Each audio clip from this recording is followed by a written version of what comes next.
한동훈 국민의힘 비상대책위원장이 지난 주말 김포시의 한 시민단체가 주최한 행사에 참석해 김포의 서울 편입을 추진하겠다고 밝히면서 지역 안팎으로 서울 편입론이 또다시 화두가 됐습니다.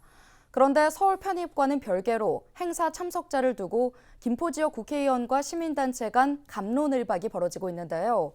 어떻게 된 일인지 취재 기자와 자세한 이야기 나눠보겠습니다. 스튜디오에 김진재 기자 나와 있습니다. 김 기자, 우선 이번 행사가 어떤 행사였는지부터 설명해 주시죠. 네, 김포시는 김포검단 시민연대라는 시민단체가 있습니다. 줄여서 김검시대라고도 하는데요. 네. 주로 김포 시민들을 중심으로 구성이 된 단체고 5호선 연장 등 지역 교통 현안 관련된 그런 활동을 하는 단체입니다.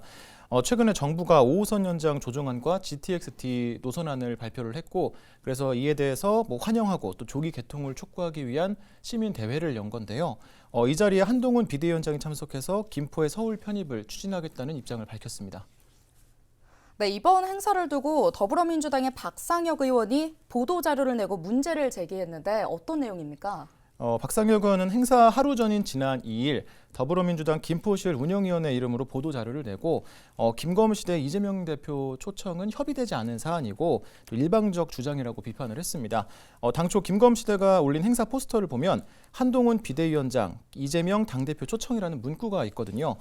이에 대해서 박상혁 의원은 제대로 협의된 바 없고 요식적으로 5일 전에 민주당에 일방적으로 통보한 사안이라고 설명을 했습니다. 또 김검시대가 지난 대선 당시에 윤석열 후보를 공개 지지 선언한 단체라며 정치색을 드러낸 단체가 총선 70여일을 앞두고 민주당이 사실상 참석할 수 없는 그런 행사를 진행하면서 선거에 영향을 끼치려 한다라고 주장을 했습니다. 한편 박상혁 의원은 이재명 대표의 김포 방문에 대해서 필요하다면 적절한 시기에 추진하겠다고 밝혔습니다.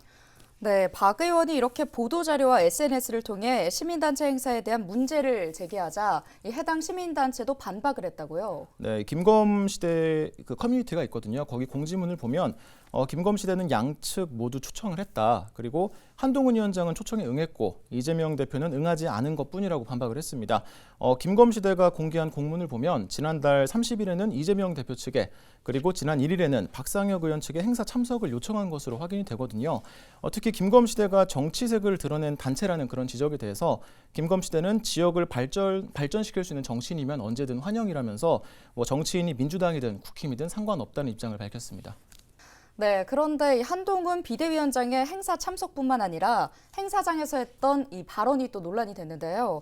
목련이 피는 봄이 오면 김포는 서울이 될 수 있을 것이라는 이 발언, 이야기가 많다고요. 네, 한동훈 위원장이 말한 목련이 피는 봄은 이제 다가오는 22대 총선을 의미하는 것으로 보이는데요. 앞서 한동훈 위원장은 경기 일부 지역의 서울 편입과 경기 분도를 동시에 추진하겠다는 입장을 밝힌 바 있습니다.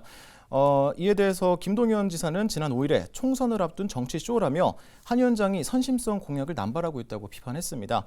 지난 4일에는 더불어민주당 김포갑 김주영 의원이 성명서를 통해서 교통대책이 빠진 서울시 편입은 있을 수 없다면서 5호선 예타 면제와 재정 부담부터 약속하라고 지적하기도 했습니다. 사실상 21대 국회에서 이 서울 편입을 추진할 수 없게 된 그런 상황에서 이 한동훈 비대위원장이 서울 편입 의지를 밝히면서 이 수도권을 중심으로 서울 편입론이 다시 화두가 되는 그런 모양새인데요. 한편 김병수 김포시장은 최근 열린 신년 시정설명회에서 다음 지방선거는 서울시 소속으로 치를 수 있도록 이 서울 편입을 추진하겠다는 그런 목표 시점을 밝히기도 했습니다. 네, 여기까지 듣겠습니다. 김 기자 수고하셨습니다.